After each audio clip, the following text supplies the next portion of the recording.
right, what's up, everybody? How's everybody doing? Good. Awesome. Everybody having a good night? Glad to be here. That musical spoons look pretty intense. Some of you, how many of you are still like recovering from injury of like crashing into people during that? I saw lots of almost lawsuits in the waiting, so I'm glad that everybody's good and okay. And also, I really kind of regret not playing because that looked like a lot of fun, right? We're wrapping up a series called Beyond Belief, right? You guys have been talking about what? Beyond Belief. Okay, thank you.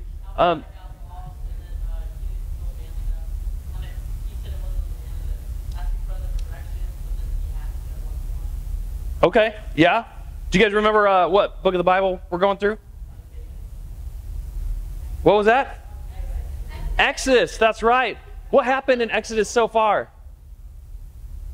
Calvin, I see your hand raised.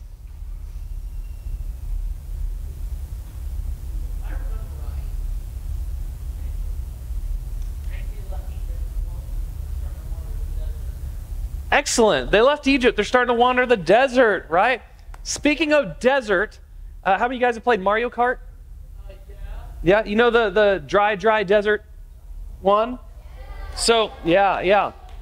So my family and I went on a vacation a couple weeks ago, and while we were on vacation, we brought a Nintendo Switch with us so that I could teach my sons what real video games were like when I was a kid.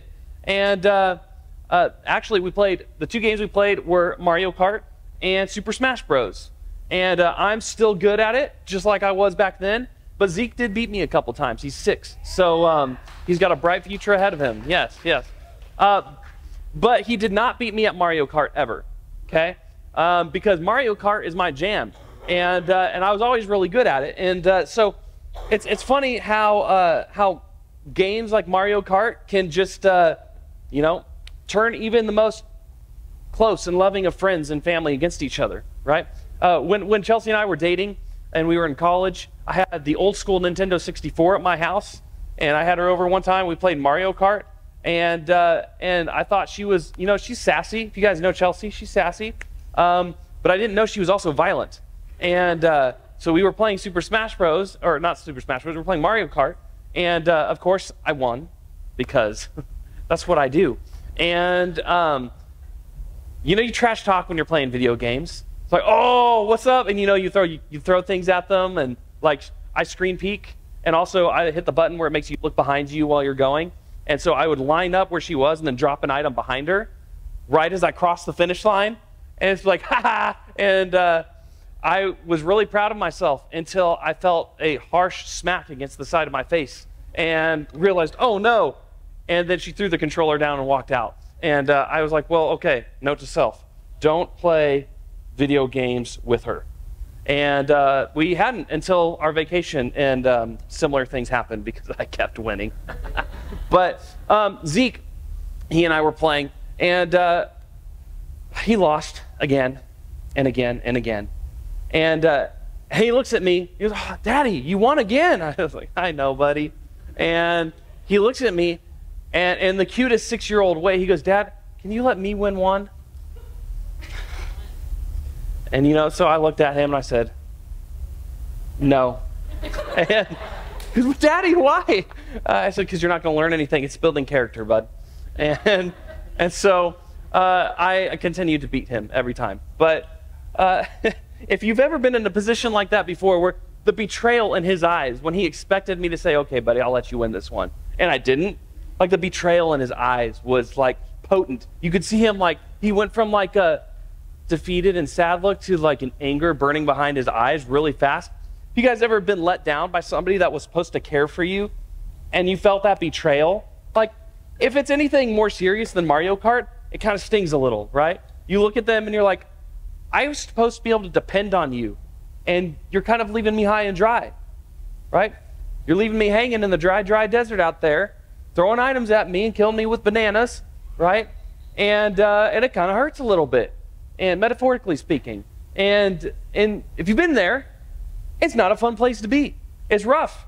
It doesn't feel good. And if you've ever depended on somebody or had somebody that had a significant role in your life, and they let you down majorly, it can cause you to question a lot of things, right? This happened to me before, but when people that you care and that you trust let you down, especially if there's somebody who's supposed to be more mature than you, and they let you down, you feel betrayed by them, it tends to leave ripple effects in all the other relationships in your life. Suddenly, you're not so quick to trust other people in your lives. Have you guys noticed that?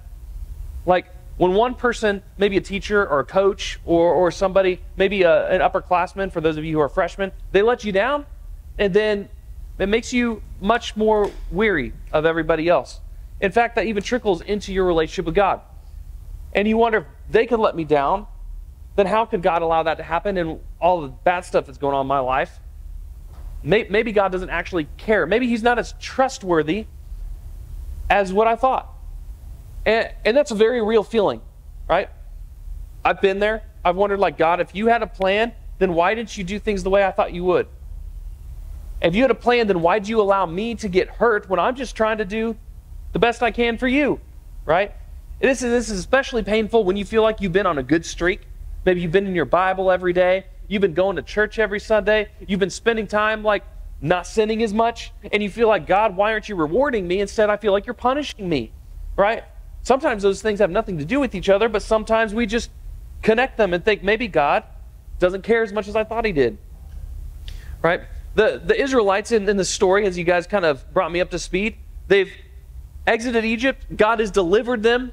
There was this masterful display of power by the plagues, and finally Pharaoh lets them go. They go across dry land, across the Red Sea, and then Pharaoh comes with his army, and the Red Sea comes back together like Prince of Egypt style and swallows them all up. And then they're free, except now they're wandering in the desert, right? Check this out. This is Exodus 16, verses 2 to 3. It says, in the desert, the whole community grumbled against Moses and Aaron. The Israelites said to them, if we had died by the Lord's hand in Egypt, if only we had died by the Lord's hand in Egypt. There we sat around pots of meat and ate all the food we wanted. But you have brought us out here into the desert to starve, and to starve this entire assembly to death. In other words, they're seeing the past through rosy glasses. You guys ever do this? Like, at the time, you're like, wow, that was pretty terrible. But then you look back later in life and you're like, maybe it wasn't so terrible, right? They're looking at the past through rosy glasses. And they're going, yeah, we were slaves. Yeah, we were abused. Yeah, we were mistreated. Yeah, they had this law in place where they were trying to, like kill our sons because we were becoming too numerous and stuff. But at least we had full bellies, which they didn't. But at least we had food. At least we would survive. At least the Egyptians who mistreated us also gave us the scraps. At least they also made sure we were alive enough to serve them, right? And so they're looking at the past, and they're looking through the pain and through the mistreatment, and they somehow think it's better than being free. And we look at that and think, they're crazy. They just saw God perform miracles. How could they be so angry at God? But they're not so dissimilar to us, right? How many of you guys, you've looked at those past situations in your life, and while you thought they were bad at the time, maybe you would give anything to deal with those problems again rather than the ones you're dealing with now? See, we have this thing where the familiar, however toxic or abusive or terrible it might have been, seems more comforting than the unknown. That's why so many people crawl back to toxic relationships after a breakup. That's why so many people allow themselves to be abused and mistreated by friend groups or people who supposedly care about them that actually don't, because at least it's familiar. At least you've adjusted and acclimated to the dysfunction, and now you don't know how to function in the more healthy function, right? The familiar is always more appealing than the unknown. You and I are the same way. This is why it can be awesome when you come back from a great trip or CIY or camp or an awesome Sunday night, and then you tackle Monday and you're like, wow, this is terrible, right? We experience maybe God calling us to something bigger, something better, something different. But then we go back to the familiar halls of school. We go back to the familiar routine that we had gotten away from temporarily, and suddenly it's easy to crawl back into old habits because The familiar, however dysfunctional it might be, seems easier and less frightening than the unknown of where God is calling us to go. And that's exactly where the Israelites are at. So they're grumbling against Moses and Aaron, blaming them for taking us out of Egypt. And why? How dare you deliver us from our oppressors? At least we had full bellies then. And so this is where they're at. They witnessed these miracles and they're complaining.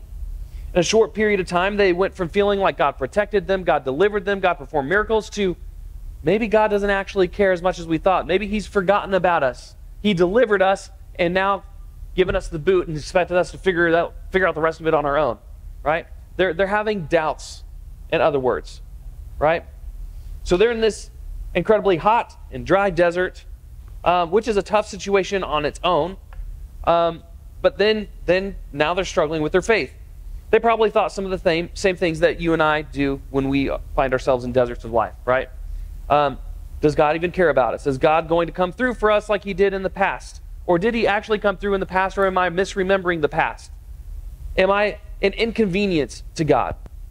So at this point, the Israelites, they're wandering in the desert. God promised to deliver them to the promised land, which they haven't arrived to yet. They've been wandering in the desert. They're hungry.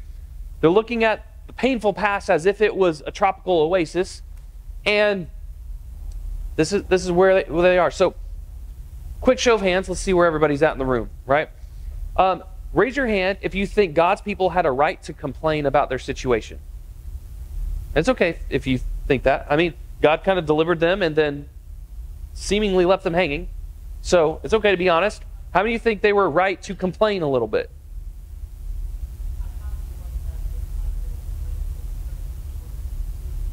Okay, maybe. Yeah, maybe. How many of you think that that God's people didn't have a right to complain about their situation? Okay. A lot of undecided people. All right. Let's just assume the room is split 50-50, even though it's not. Okay? Just for argument's sake. Let's say some of you think that they have every right to complain because God led them somewhere, but then it didn't seem like He led them anywhere else. How many of you have been where you feel like God has led you to a certain place and to do a certain thing, but then now you don't know what to do and it feels like He left you high and dry? Right? That's how they feel. How many and some of you feel like they don't have any right to complain because look at all that God has done for them already, right? They can figure it out the rest on their own, right? Wherever you're at, I think we're meant to feel this tension. As we read this, the reader, it's written in such a way that you can kind of empathize with what they're going through. Right? I've been through deserts and I've been like, wow, God, I thought this is where you wanted me. What's up? Right? I can kind of see both sides. The point of the story is that this tension is something that actually exists for all of us today. And so I think that's why it was recorded, so that we can look back and remember God's providence and how maybe God worked through His people back then when things seemed rough. On one hand, we might think that there's no reason for the Israelites to complain because, wow, look at all that God did. On the other hand, maybe not. I think this shows the humanity of even the people back then. Because I used to grow up in church reading the Bible and hearing people talk about this and being like, what idiots. And those disciples, same thing. How could they doubt Jesus when He said, I'm going to die on the cross and raise 3 days later? And then they still ran away like little girls scared in the night, right? How can the Israelites be delivered in such a miraculous way from Egypt and then suddenly forget how good God is, right? I struggled with this. And so I realized this is just showing us the human condition. When we go through something painful, it's like it clouds our point of view and our perspective. It clouds our memory and makes us forget when things were good. You know, when you can have 100 compliments, but somebody says one negative thing to you, you remember which one? The negative thing, right? Our minds gravitate toward the negativity. And so it's easy to forget God's providence in a season of desert. Right? And so, check this out. Next few verses say this. Then the Lord said to Moses, I will rain down bread from heaven for you. That seems pretty legit, right? The people are to go out each day and gather enough for that day. In this way, I will test them and see whether they follow my instructions. On the 6th day, they are to prepare what they bring in, and that is to be twice as much as they gather on the other 6 days. Right? Practicing Sabbath. rest on one day, so prepare extra the day before. Trust that God will provide. And so the story goes on. I'm not going to put it all up on the screen just because it was a lot to get through. So bear with me for a second. If you want to look it up on your phones, put them in airplane mode so you don't get distracted by other notifications. Follow along, Exodus 16. But Moses and Aaron, and I'll paraphrase as I go a little bit, they go to the Israelites, they repeat this, and they say, like, in the evening you will know that it was the Lord who brought you out of Egypt, and in the morning you will see the glory of the Lord because he has heard your grumbling against him. Who are we that you should grumble against us? This is Moses and Aaron talking. Moses also said, you will know that it was the Lord when he gives you meat to eat in the evening and all the bread you want in the morning because he has heard your grumbling against him. Right? Who are we? You're not grumbling against us, but against the Lord. Then Moses told Aaron, say to the Israelite community, come before the Lord, for he has heard your grumbling. And while Aaron was speaking to the whole assembly, they looked toward the desert, and there was the glory of the Lord appearing in the cloud. The Lord said to Moses, I have heard the grumbling of the Israelites. Tell them, at twilight you'll eat meat, in the morning you'll be filled with bread. Then you will know that I'm the Lord your God. That evening, quail came and covered the whole camp, and in the morning there was a layer of dew around the camp. When the dew was gone, thin flakes like frost on the ground appeared on the desert floor. Then the Israelites saw it. They said to each other, what is this? For they did not know what it was. Moses said to them, it is the bread the Lord has given you to eat. Now, it's kind of wild. They complain. They start to lose a little bit of faith. They have some doubt. And God provides. Right? He doesn't appear to be angry at them for complaining or accusing him. Right? He just says, trust me, I got you. And he literally provides meat and bread, all that they want. Right? This kind of bread was called, what? Anybody know? I heard it from somebody. Manna. Right? Bread from heaven. Right? It's kind of crazy. This actually bread, people, I think scholars have studied this and they think like this was like a sweet bread with a little bit of spice. And it was unlike anything they had tasted in Egypt. Right? It's kind of wild. As enslaved people, they never would have had access to some of the spices or anything that makes this bread so good. So not only is God providing bread in general, it's like good bread. It's like not the store-bought stuff that's kind of stale and dry, but it's like your mama's cooking bread. That's like you will just want to eat all of, right? And so God provides, right? Which is super cool. What I want you to remember is that God always keeps his promises even when we doubt. Even if we doubt, that doesn't change what God's going to do. He maintains his promises, he keeps his word, and he takes care of them. And so the same is true for you. When you grumble and doubt, God takes care of you by listening. When you're mad, hurt, or confused, God can handle it, and he doesn't turn away from you. Right? When you feel distant from God, God moves to you. Right? There's a psalm about that. When you feel lost, God still guides you. When we seem and when we feel like God is silent, just because we feel that way does not mean he actually is. And over the long haul of life and faith, you see that is true. Right? What's interesting is God's people ended up being in the desert for, anybody know how long? 40 what? Years, yes. That's a lot, right? Seems like God maybe left them high and dry for a little bit. Can you imagine 40 years? How many of you are 40 years old? Some of the adults in the back, right? I'm not even 40. I'm young. But I'm twice the age as most of you. So, I can't imagine 40 years in the desert, right?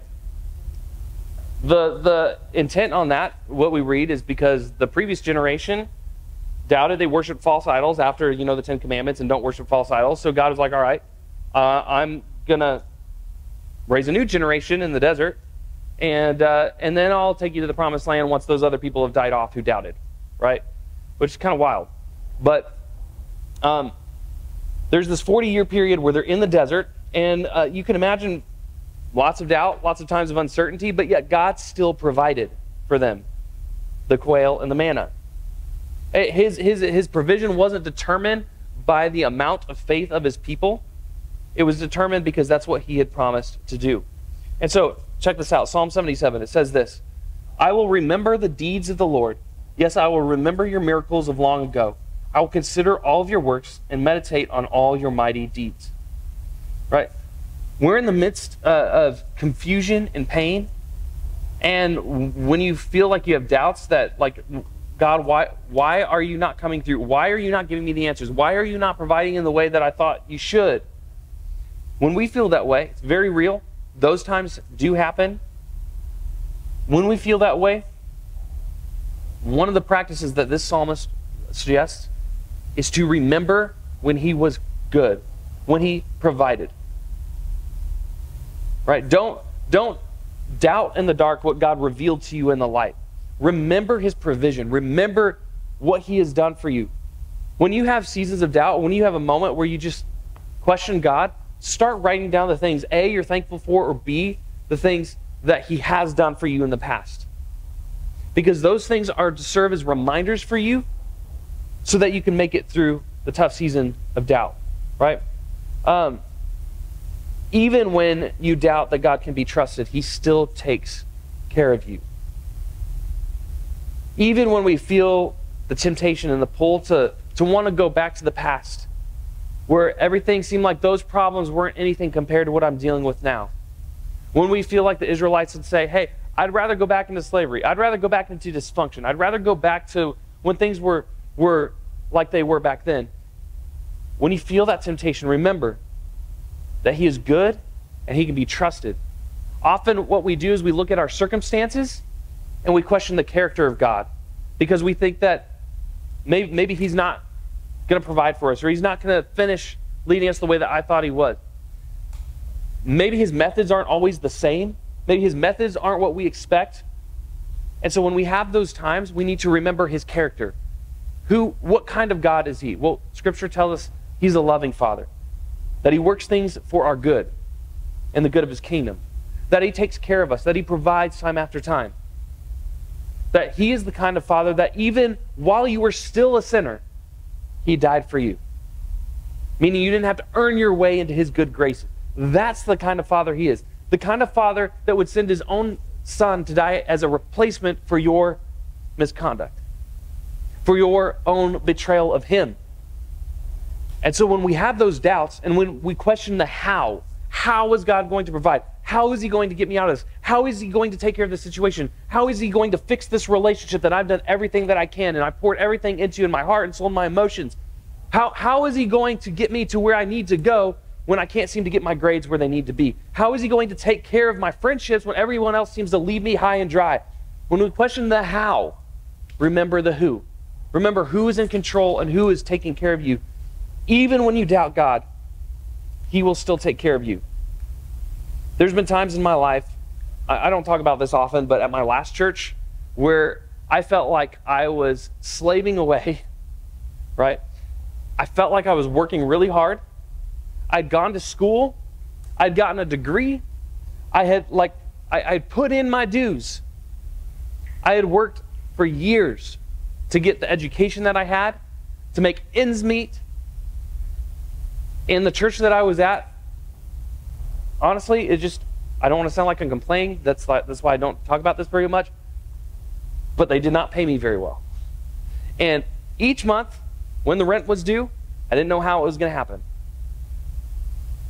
Looking back on it now, we were never late. We never missed payments. It all worked out. Sometimes anonymous gifts provided. Sometimes we got random checks back in the mail from insurance that was overpaid or something like that at the end of a year. Random things happen. Sometimes there was people even within that church that would just walk up and write me a check after church on Sunday, and they had no idea that that's really what provided for our housing that week. Right? God provided in situations where I felt frustrated with God because I feel like you called me into ministry, you equipped me with the education, I've done the work, and people are complaining, people hate me, and because I was a worship pastor of that church, and it was an older church. They wanted their hymns, and the leadership and the elders who hired me wanted me to make it more modern, and so a lot of people hated me, and I didn't have anything to show for it financially, and I thought, God, have you left me out here to dry? But God always provides. And looking back on that season, I'm actually so thankful for the way that God shaped what happened and shaped our lives. What he did was he allowed me to suffer for a short time to be able to learn to trust in him more. If I hadn't had that season, I'd probably be a little bit more entitled today. I probably would still have to learn that lesson with higher stakes. But fortunately, God taught me that lesson at that time, and it impacted a lot of decisions in my life moving forward after that. Right? And when I look back on that, even I have the rosy glasses, I think, oh, that was such a fun season of life. It's really hard to have perspective in the moment of hard times. So my encouragement to you is, if you're going through a hard time or if you enter into a hard season, remember that there is a way out. It doesn't last forever, and that God is good and he can be trusted, and he will take care of you even when you doubt his goodness. So 3 things to do when you encounter seasons of desert, right? 1, remember where you've been. Remember where you've been and how God has provided in the midst of those situations. If you can't remember how he provided, look for them in your memory. Pray for him to reveal it to you. Remember where you've been. Secondly, remember that you don't know the future. Maybe things aren't working out the way that you suspect they should, but you don't know how he's going to come through for you. Right? Sounds silly, but make it a game. Okay, God, how are you going to get me out of this one? Right? Make it an act of faith for you. And thirdly, rely on your community. You can't do it on your own. We didn't get through hard seasons in life on our own. We got through it because there were people that came around us and cared for us. Everybody needs that. You got to pour into that community. So, 3 things. Remember where you've been. Remember you don't know the future, and rely on your community. Because when you doubt that God can be trusted, he will still take care of you. Let me pray.